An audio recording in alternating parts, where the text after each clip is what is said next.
ฟองเต็มฟัง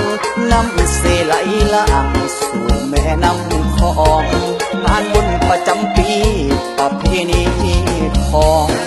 เมื่อวันสลองบุญสวงเฮือบ้านเฮานางลาวทองสื่อเสียงต้องไกลคุมเนื้อคุมไตลงลำเฮือยาววัดสมสะอาดบ้านหัวหาดทั่วเขาเมือนหินถิ่นเก่าสวรรค์เขตเมืองไซภูทองนางลาวทองเจ้าสู่ลักไซแข่งขันสิ่งใสเป็นเจ้านาวาสร้างลาวงกฎด้วยแห่งศรัทธาเสียทบน้ำหนาความใจสามัคคี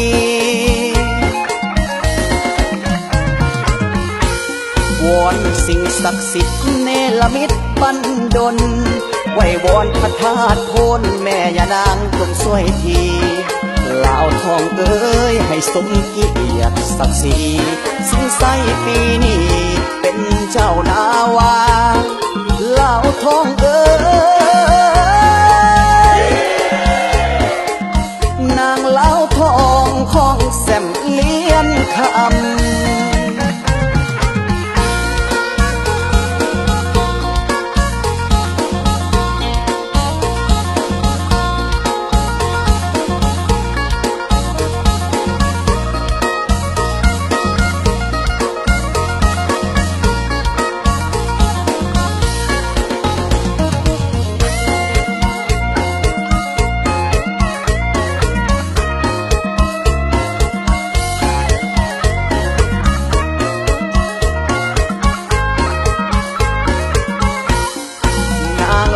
ทองสื่อเสียงต้องไกล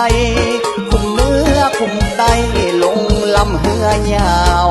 วัดสมสะอาดบ้านหัวหาดทั่วเขาเมือนหินถิ่นเก่าสวรรค์เขตเมืองไซภูทองนางลาวทองเจ้าสู่ลักไซแข่งขันสิ่งใสเป็นเจ้านาวาสร้างลาวงกฎด้วยแห่งศรัทธา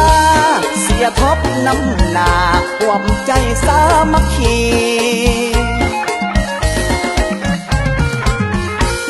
วอนสิ่งศักดิ์สิทธิ์เนรมิตบันดลไหววอนพระธาตุโพนแม่ยานางจงช่วยทีลาวทองเอ้ยให้สมเกียรติศักดิ์ศรีสิงไสปีนี้เป็นเจ้านาวา